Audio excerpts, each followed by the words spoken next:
Hi, everyone, and welcome. Welcome to the Patricia Raskin Positive Living Show, right here on voiceamerica.com, America's Voice. This is the program that shows you how to turn your problems into solutions, your obstacles into opportunities, and make your dreams come true. And we're in our 23rd or 24th year on the air. Started in 2002 with Voice America. I have had many other programs, but I've stayed consistent with Voice America, and they have wonderful programs. And very happy to have you with us today, everyone. Today we're doing about a memoir, but it's really important information, particularly with everything that's going on in the world now with all of our change that's happening. My guest is Sid Stockdale, Sidney Bailey Stockdale, and his book is A World Apart, Growing Up Stockdale During Vietnam. Okay. So this is a memoir, and it traces back to the early life of Sid from 1962 to 1974, when his family found itself in the epicenter of the Vietnam War.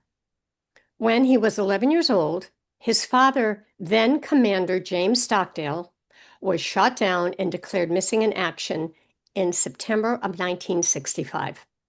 The emotional impact of that news devastated him, his mother, Sybil Stockdale, and his three brothers, but they struggled to carry on somewhat normal lives.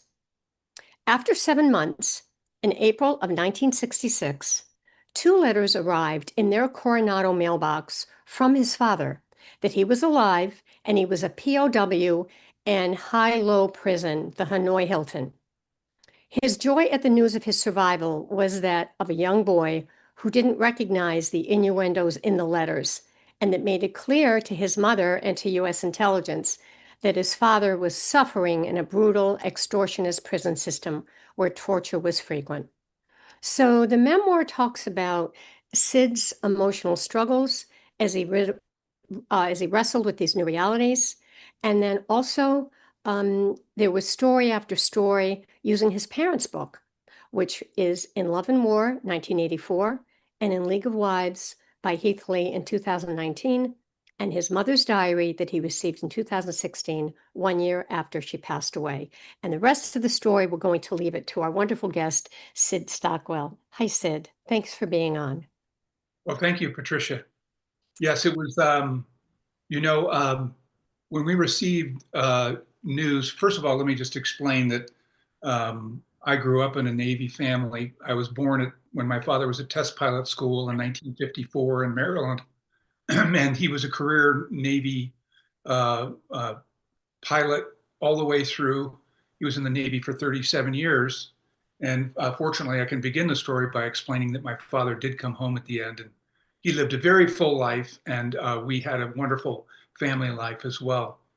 What But was it like for you to learn of your father's airplane being shot down and that he was missing in action? yeah, it was extremely traumatic. Of course, as a young person, you never anticipate that that's going to happen. I was just entering the sixth grade, and I I remember looking back that my world just felt very confused. I don't remember segments of my sixth grade year. At home, my mother was wrestling to try to figure out how she should manage this with four young boys. Um, and the military, the U.S. government put the wives who were in this situation in a very difficult position by telling them to keep quiet. Hmm. Don't communicate with anyone about what you're going through. And above all, don't go to the press. Hmm. And so for those first 7 months when dad was MIA and we didn't know if he was alive or not, it was highly emotional and difficult for everybody. Mhm. Um, I want to ask you something because I think about this when we think about prisoners of war, we think about many other things that have happened, genocides, Holocaust, and then we have the survivors, which your father was. And you just wonder how you're able to lead a normal life after you've been through that kind of imprisonment. well, I don't want to skip right to that quite yet. If I could take it down a different path for just a little bit to explain what happened after we received those two letters in our mailbox. I mean, imagine my mother goes out, gets the mail out of the mailbox, and here are these two letters with Hanoi stamps and postmarks. Yeah. And she opens them, and all of a sudden, for the first time in 7 months, we realize that our father's alive and that Mm. he's being held. And it was jubilation for us boys. But as you explained in the intro, my mother understood that there were some innuendos in his letters that indicated he was trying to communicate clandestinely to my mother about his situation. In the first paragraph of the first letter, I have these letters, I have copies of these letters. Uh, he writes, everyone thinks of Vietnam as a tropical country, and oftentimes there is darkness and cold, even at noon. Well, people from that generation, most of them understood or knew of the book Darkness at Noon. It was the story of a Soviet style political prison, solitary confinement, torture, people being forced into writing statements, Mm. stand before cameras and make false statements. And so, there were other things in there as well that my mother couldn't make sense of. Both letters were about 3 or 4 pages, handwritten. And so the next day, she took those letters, drove across town from where we lived in Coronado, California, to the Naval Intelligence Building on the base. And they sent them to the Pentagon, to Navy intelligence. And within a week, my mother got a phone call from Bob Burrows, Commander Bob Burrows. And he said, Mrs. Stockdale, we've been examining these letters, and you're absolutely correct. Your husband is trying to communicate with you. I'd like to fly you out here because I want to discuss these things with you personally. Wow. And my mother said, well, sure. She made arrangements for somebody to take care of us. And off she went. And she went to the Pentagon and met with Bob Burrows. And he explained that, yes, you're absolutely correct. Your intuition about what he's trying to present is accurate. But I need to ask you a difficult question. Um, we would like to try to establish a clandestine communication link with your husband through your letters. But we want you to think about this because if he were discovered in this plan, it would be espionage and he would probably be put to death. So, think about it and let me know. And my mother thought about it for two minutes or so and said, he would want me to do this. And so they entered into a scheme that very quickly produced this outcome. Um, okay, so my mother was writing letters. You could write letters to the POWs. And occasionally the POWs were allowed to write home, obviously, Mhm. we talked about the letters. So the Navy intelligence sculpted this letter for my mother to write in her own hand. And it was included a little Polaroid photograph of a woman, my father's mother's age, in a bathing suit, in kind of wading in the water at Coronado Beach. And the letter was, the dear Jim, we hope you're well. We received your letters. The boys are doing well, and then little stories about what we're up to and how things are going. And then the sentence begins. We were very surprised and happy that your mother, Mabel, flew out. She surprised us and came for a surprise visit all the way from Illinois. And I've included a photograph of her. She just decided that it would be good for her to get away and to get to the ocean so she could have a good soak. Okay, so I'm going to pause. Yep, What was the reason for that? What was the reasoning behind that? What was the message behind that? that's what I was about to just describe. Can I know, I? but if I don't ask any questions, then we'll just we'll have, I just really want I to know, interact but with you. this is where I'm going. This is exactly what I wanted to explain because it's vital to what we're talking about. Okay. So so my father gets this letter and he's reading this, and he's looking at this Polaroid picture. He's back in his solitary cell, and he's reading it, and he's looking at the Polaroid picture. There are a few things. Number one, his mother never did anything spontaneously. Number two, she feared the ocean. She never went in the ocean. And number three, the picture was not of his mother. And this, he had been in solitary confinement. He had lost about a third of his body weight. He was wondering if he was starting to lose his mind. He considered tearing up the picture and the letter, just throwing it into his, urine bucket and forgetting the whole thing. But then he remembered, he read the note again. All she wanted was a good soaking.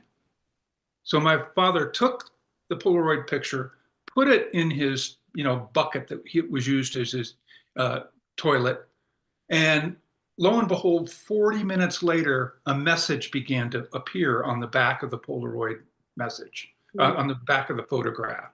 Mm. And the message, I can't tell you the whole thing, but in essence, it said, the letter paper, the paper that this letter is written on is an invisible carbon. Use it when writing messages after you have been given the opportunity to write a letter home. 2, soak each picture, each photograph you receive that has a rose in it. They will have further instructions. Mm. So my father, he lights up because now has this tool, this piece of carbon paper that he can communicate. So what happens is next time he writes a letter, okay, dear Sib, I'm doing fine. I've lost a little weight. The guard is not watching, da, da, da, da. He turns his letter paper 90 degrees, places the old letter on top of it. It's a carbon. And then he can write on top of the carbon, and it invisibly implants itself chemically underneath on the letter that's going to be sent home. Does that Unbelievable. make sense? Amazing, and we're gonna take a break now. We're at Yes. our break time. We're gonna come back and tell more of this amazing story of the book, which is A World Apart, Growing Up Stockdale During Vietnam, and more of his father's story as a prisoner of war. You're listening to the Patricia Raskin Show right here on voiceamerica.com. Stay tuned. We'll be right back.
Hi, everyone, and we are back. You're listening to the Patricia Raskin Positive Living Show.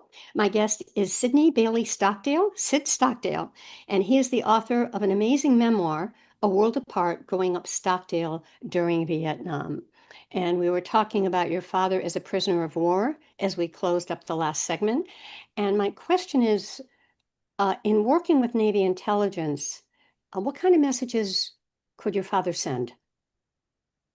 Well, that's a great question, and it's often asked. A lot of Americans didn't know that the North Vietnamese never produced a list of the Americans that they held in prison. So many pilots were shot down. Roughly about 1,500 were shot down, quite frankly, over the course of the war.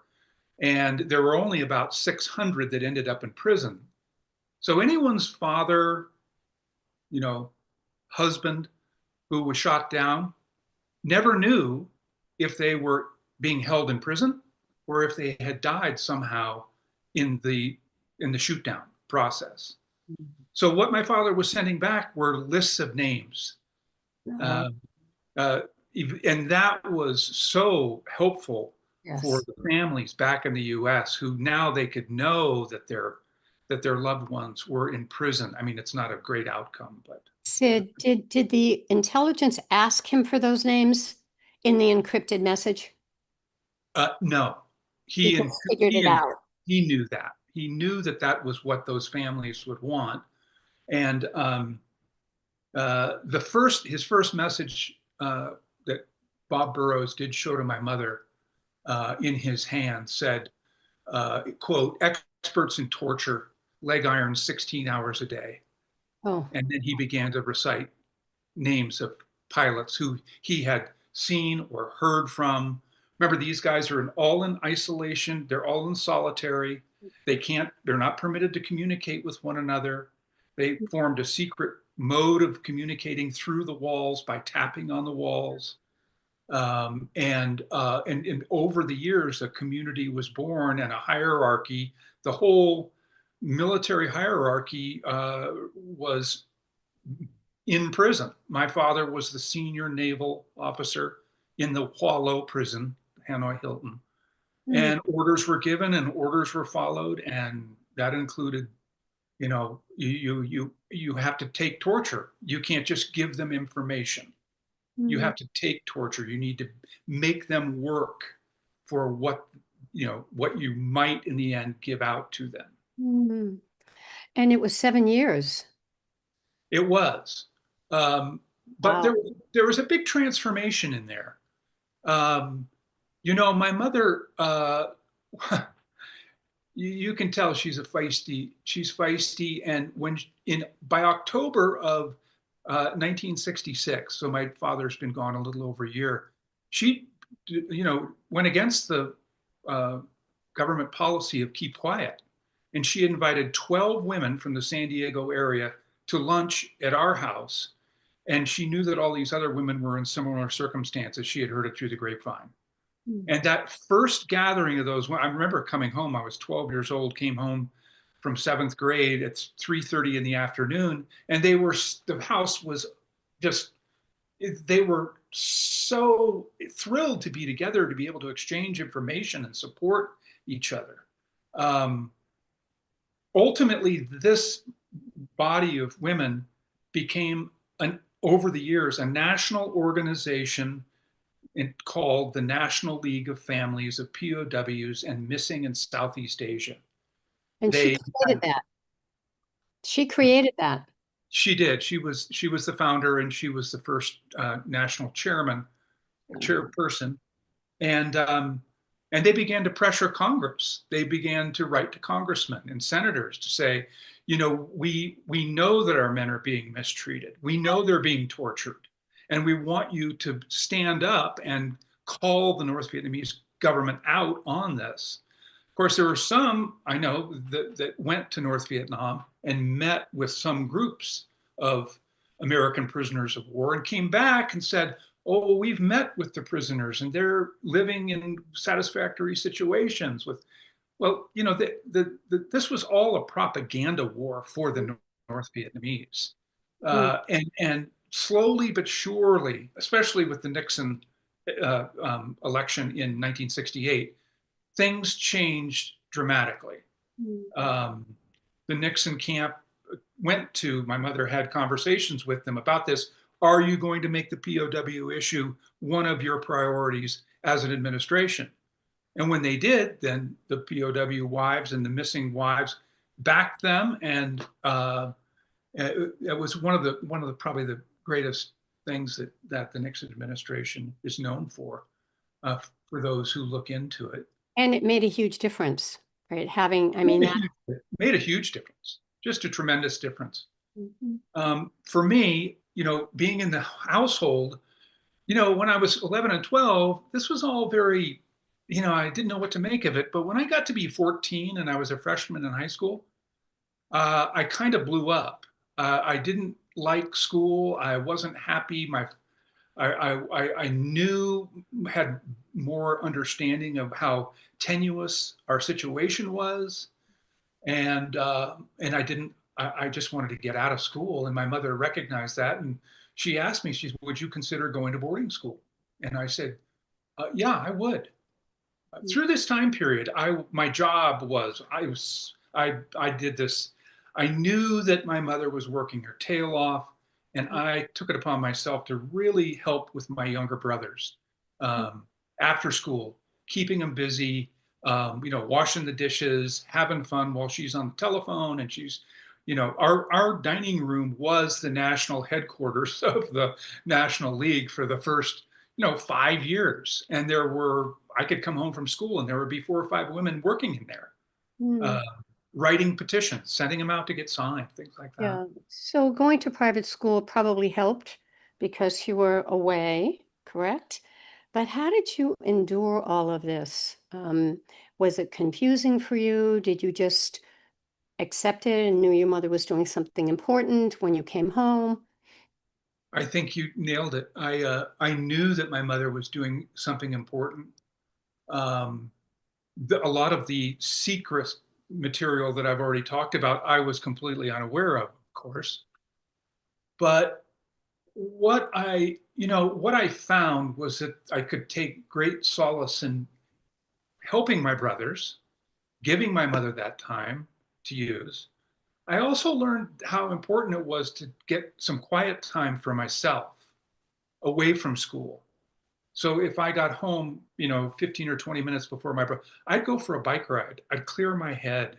Mm, And as I went through boarding school and I got older, I was very sensitized to conversations about the war, mm. and I didn't make a big deal of it, but I would make myself scarce if people were talking about it. I would just, So you learned stress management techniques and coping techniques at a young age. yeah, very much so.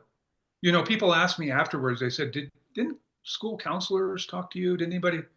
No, and I don't think I really would have wanted to open up to them. It was a very personal thing for me. I didn't feel comfortable talking about it, and quite frankly, I hadn't felt uh, comfortable talking about it until I retired about 8 years ago, and I wrote my memoir. And it was the first time I said, I got to work through this again, Mm, and I need to be sure that I'm comfortable with everything that happened. And it was more than I could have hoped for. Uh, not only writing the memoir, but then going and doing book talks and mm. talking about my story and answering questions from people uh, who were there in attendance. It's been a great journey, just the writing the And memoir and having it and out very there. cathartic and very healing.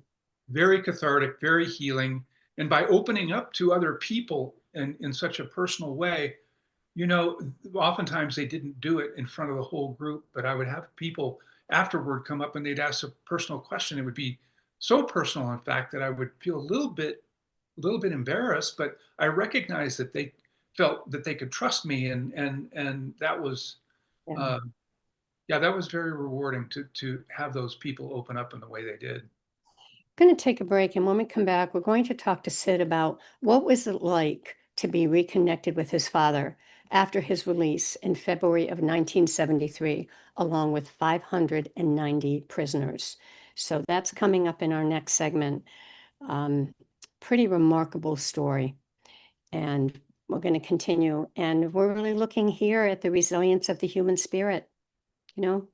And I think that's the hopeful part, Sid, is, being able to somehow bounce back. We're not saying you're not scarred. We're not saying you're not hurt, but you're still able to live on with hope.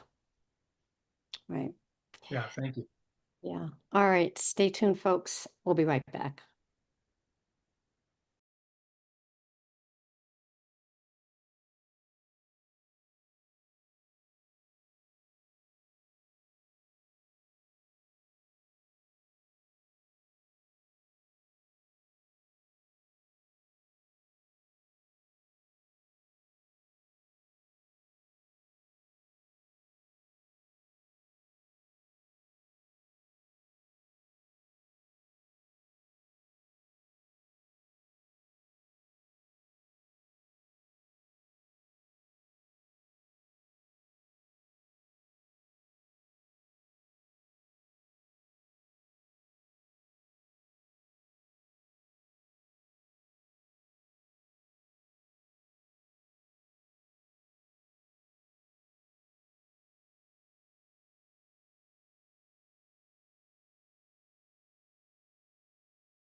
Hi, everyone, and we are back. We are talking to Sydney Bailey Stockdale, Sid Stockdale, who was the author of A World Apart, Growing Up Stockdale During Vietnam, a memoir.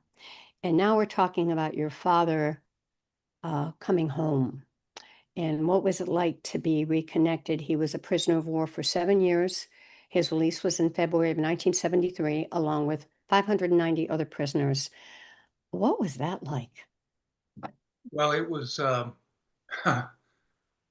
it was. I mean, people overuse the phrase, but it was very surreal for me.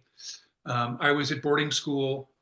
I remember it was January 23, 123, when mom called me during dinner time. We were in the dining hall, and we had two payphones there, and a guy came over, one of my buddies. Hey, Sid, you have a call. And I went into the little phone booth and it was mom, and she did a little chit chat. How are you? I'm fine. And then pause, and then she said, Sid, I want you to know that tomorrow afternoon, President Nixon is going to come on the TV, and he's going to announce that an armistice has been signed and that the war is coming to an end, and the prisoners of war are going to be coming home. Wow. And I didn't, that was pretty amazing. Yeah. But Oh, uh, she said, I'll call you tomorrow and about the same time, but I just wanted you to know ahead of time. mhm. So, I mean, I went from the phone booth outside just to kind of get some fresh air. And it was amazing just how, it was like the curtain had raised and all of a sudden the world was changing. And I was so thrilled with it, that I didn't tell anybody. I didn't want to tell anybody. I just wanted to enjoy it myself. And sure enough, the next day, we were hanging out in the dorm. It was, about 4 o'clock, 5 o'clock in the evening. And the dorm master, this young guy, young single guy, comes down the hallway. Hey, you guys, I want you to come down to my apartment right away. The president's going to come on the television. He's going to say the war's over. So we all piled into Henry Milton's apartment. And sure enough, there it was. Boom.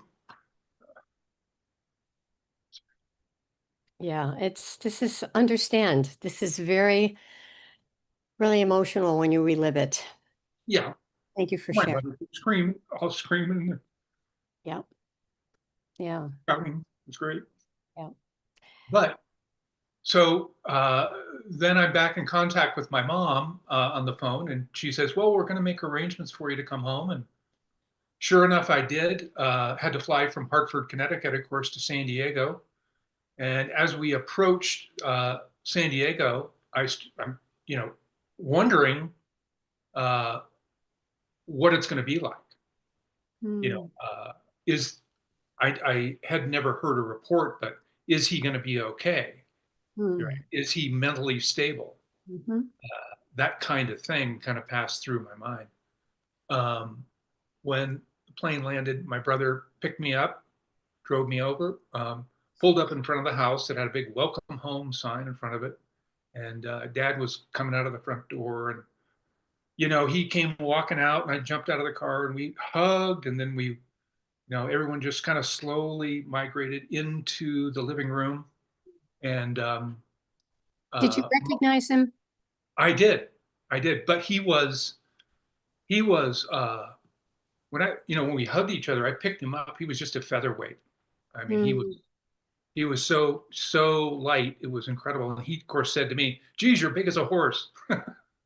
mm, And so we kind of went in the living room, and it was interesting that we sat down and we all kind of sat for a few moments in silence. And then my brother Stan made a comment about a hockey game. Hey, you played that hockey game, but you guys win. And that kind of broke the air. And mom had kept dinner. And so we went into the dining room, and um, yeah, my mom said, Jim, will you say grace? And mm, um, he said he would, you know, became emotional. mm, So finally we did. mm. But, That's, getting to know my father was unbelievable. that was my next question. What was it Yeah, like really getting to know yeah, him? Yeah, I remember waking up, going downstairs. I could hear him in the kitchen. I could hear his voice, and he was uh, he was a born educator, and he wanted us to learn about what his prison experience was like. He came out a stronger person, uh, emotionally, intellectually, and he for the rest of his life he said, I thank having the experience as being a prisoner of war and Really? learning that much about human nature, about human nature and how people really are. And my father, before he was shot down, he got a master's degree at Stanford, and he took a tutorial that was primarily about a Stoic philosopher named Epictetus. Hmm. So while a lot of prisoners in Vietnam were deeply Christian or had other traditional faiths, Dad was a Stoic, and he took time to explain it to us. It was way over my head at the time, of course, and of course for my younger brothers too. But over time, learning about that, and it was a major part of his life after prison. He was an academic. His last stint in the Navy was as the president of the Newport Naval War College, where he taught a course about leadership and stoicism, and then he was a senior fellow at the Hoover Institute at Stanford University, This where he was kind of all afterwards. This was this is all, all afterwards, yeah. that's pretty Um, remarkable. but to go back to our little dining room or our kitchen, one of the first things he did is he got a whiteboard and put it in our little breakfast nook so he could draw pictures of what the cells looked like. Wow. What was the communication scheme that the Wow. prisoners used? And um, he wouldn't, didn't lay anything heavy on us. There was nothing about torture. There was really nothing about that at all. And he would keep it, you know, maybe to one lesson in breakfast. Then, uh, Remarkable. yeah, it was Remarkable. it was truly amazing. And he took time for each of us individually over the next year and a half. So I Mm. was getting ready to go off to college, so he would come and visit me in college, come out to a football game in Colorado where I was playing, and he took my youngest brother and went camping with him, and yeah, So his health came back, and you said he was very thin, but he got back in and oh yeah, yeah, you bet. He had a terribly maimed leg from when he ejected and landed, and so he had no knee in his left leg. He just had a stiff leg. So what he did, he used to be a runner and a very active athlete. He took up swimming, and mm, wow. uh, that became his thing. Yeah. So yeah, we would go down to the spa and the Hotel del Coronado. We'd walk down there, he and I, and Yeah. I'd go for a run on the beach, and he'd go swim in the pool, and then we'd beat back in the steam bath Isn't that in the great? Hotel del Spa, and that's when he would start talking about Epictetus. You know, Mm. um, What a role model. Amazing role model. yeah, Now, you had told me during the break, share a little bit, we have a few minutes before the next segment, about your relationship with Henry Kissinger and how this all evolved in terms of your parents being recognized for their amazing work nationally. yeah. If we, yeah, we'll zoom ahead to 2006. So I graduated from South Kent School in 1973, and then I went into teaching, and I taught at South Kent School from 1982 to 86. And during that time period, I learned that Henry Kissinger lived about 10 miles away. He and his wife Nancy had this, they were just close enough to New York City they could come and go. And then later on, when I became a member of the board of trustees, I contacted him to ask if he would come over and help us dedicate the new hockey arena that was built, the Admiral James and Sybil Stockdale Arena. And he was thrilled to be able to do that. And And this was the private school you had gone to, yes, which yeah, was, South Kent School. in South Kent, Connecticut, not to be confused with Kent School. Kent School is about 5 miles away. South Kent's very small, 150 just boys, Wow. and it still is, and it's Mm. a wonderful place. Mm. But when Henry, it was very interesting. He what a great guy he was.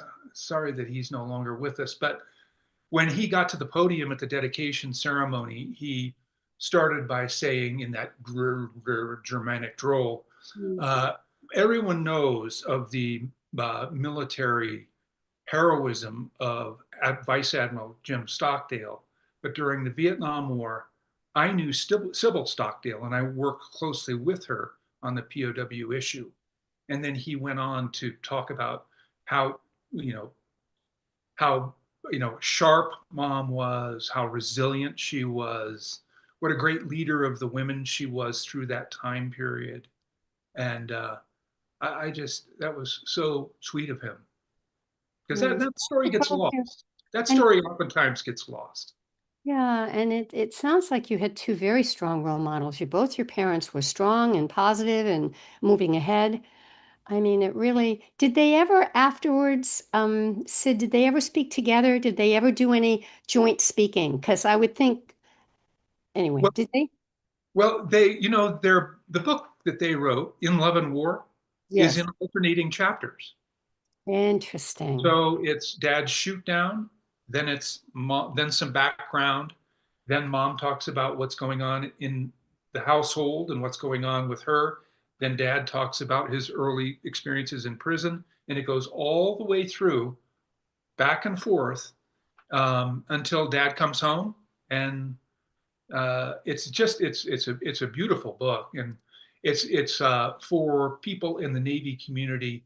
Yeah. It's if you're going to be uh, kind of an officer to reach at least captain or admiral rank, it's one of the books that everyone reads. It also sounds like it's a love story It is. between them. Yep. Yeah. Yep. Very much so. Yeah. And in my book, I talk about people who helped me, and of course, mom and dad. But my grandfather, my mother's father, was a great influence to me. The headmaster at my school was a great Mm. supporter.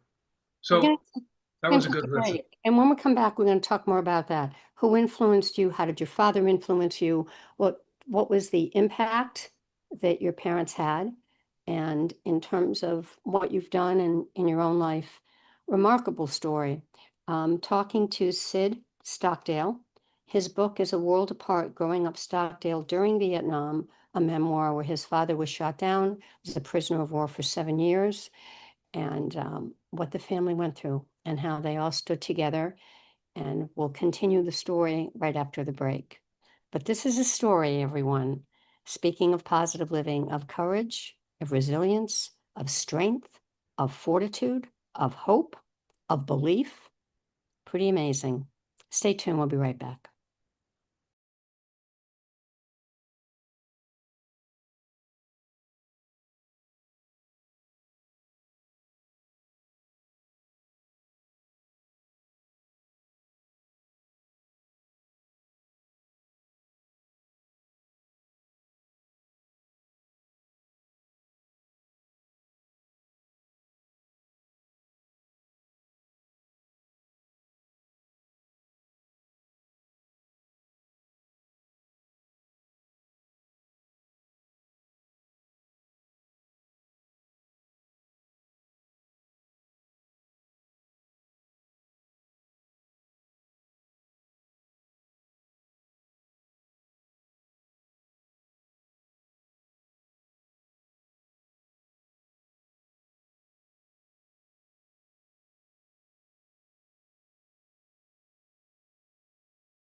Hi, everyone, and we're back with Sid Stockdale, whose memoir is A World Apart Growing Up Stockdale During Vietnam, a memoir.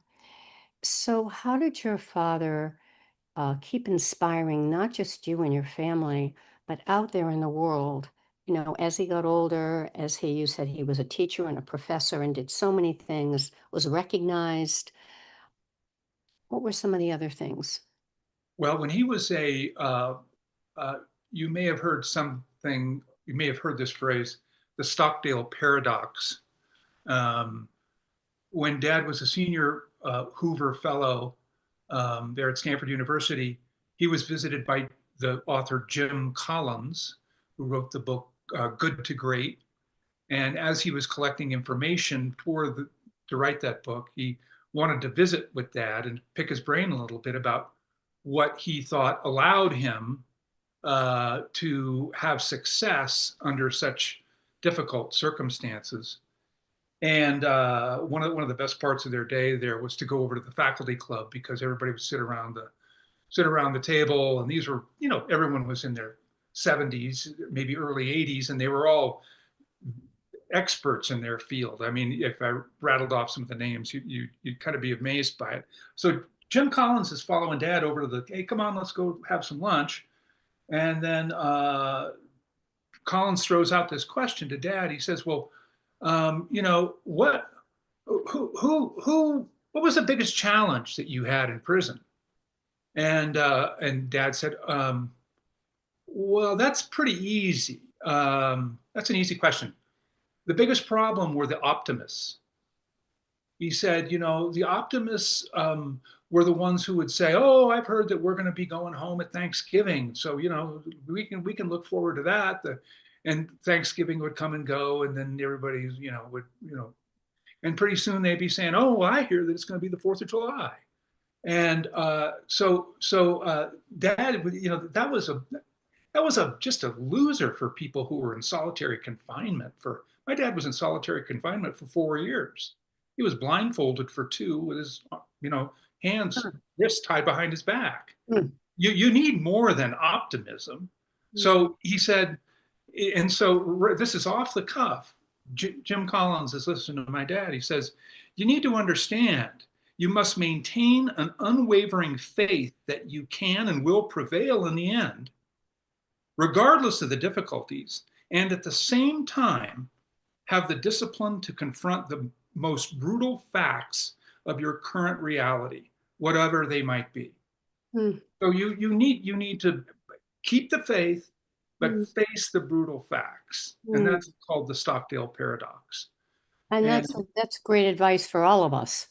yeah, I've heard it in the past 6 months referred to by a couple of people who have written editorials and things, Mm, and I think it's so true, because we all are going to face challenges, and mm, it's that and some are worse than others, of course, but you mm, have to maintain faith, and then you have to mm. be ready to you know Yeah, take on. and it's interesting you say that because, doing positive living programs for so long, there have been books out there with people who were naysayers to positive living, who think that you're too Pollyanna. And I see that differently, but I can understand that, which is exactly what you're saying. Don't make it so rosy that when it doesn't happen, you're devastated, right? Understand exactly where you are and that it could be really good and you believe that it will, but look at the realism of where you are. Yeah, Yes. exactly what you're saying. And I think it's so important. Sid, we have a few more minutes left. I want to ask you about how this played out in terms of the rest of your life. How long did your father live and your mother live? And what was the message that they taught you? And what have you passed on in your marriage and with your children? Well, I think the fact that I went into teaching had everything to do with my experience in boarding school and the relationships that I had with my the teachers there. Um, and I taught for over 40 years in private high schools all over the country, and I was a coach, um, and I think those kinds of people in those roles are vital to allowing kids to grow up and have faith that there are people out there who are going to follow through with what they say they're going to do. Anyway, I'm not trying to be, a show off or anything like that, but I had we have a wonderful life. My wife Nancy and I, two lovely daughters. One was just married and up in Waitsfield, Vermont, last 2 weeks ago. Mm, Um, and they have many of those same kind of Stockdalean values. mm, That they are smart. They're they're determined people. They're both smart girls, work for nonprofits, working to help other people enjoy a better life, and yeah, I'm very very proud of that. And I know my parents would be proud of that. So Dad, how long did your parents live? yeah, Dad, he was developed Alzheimer's and passed away in 2005. He was 81 years old. And I think a lot of the wear and tear that he had in prison, I mean, nobody ever said it, but I know that the more senior you were, the more you got the snot beat out of you. Mm, Um, but he had a great life, and he was just a wonderful guy right to the end. My mom lived for 10 more years. She had Parkinson's, and she was in a wheelchair for the last 10 years. mm, And she passed away in 2015. She lived in our both of them never went into the hospital. My father didn't was he did not want to go to a hospital. He was concerned they would let him out, and you know what that would trigger. yeah. My mom was the same way, and so we were able to make it work. That mom had a full time caregiver there the all day and through the night, and So what's your message, Sid? What do you want to leave our listeners with? I think it's important that people keep an open mind, but keep an open mind and listen. I think listening is underrated in our world. Mhm. Um, there are a lot of great people right in front of you, and you won't know it unless you listen to what they're saying and take it in Mm, and um, and you know care for them. yeah. So What I a mean that wonderful, what a it's heart, what a very um, profound, that would be the word I would use. Profound interview and profound life, truly. And the book is A World Apart, Growing Up Stockdale During Vietnam. Can people find it on Amazon? yes, it's on Amazon and it's also an Audible, and I narrate it, which is a fun project to do, I have to say. Wonderful. Well, really want to thank you for being on the program and sharing your story and really encouraging for so many of us because we're going through so much right now in our world. Lots of change, and there are a lot of people suffering out there. And so Yep. this is timeless. This is timeless. So Well, thank you. thank you, Patricia. I really appreciate your um, communicating with me and giving me this opportunity to speak on your show. Thank you so much. All right, stay on the line for a minute. All right, folks, this wraps up this edition of the Patricia Raskin Positive Living Show. You can find me, Patricia, at patriciaraskin.com. If you want to write me and get a copy of my newsletter, and then you'll see all these wonderful guests like Sid who come on every week. It comes out the first of every month. Also, if you're interested in getting your positive message out, I've interviewed over 5,000 people in my career, and I'd love to help you. So if you'd like to do your own podcast, your own podcast series, I can help you put that together. Again, Patricia at patriciaraskin.com. Remember, stay healthy, stay happy, get the support you need, and know you can make your dreams come true. Until next time, I'm Patricia Raskin.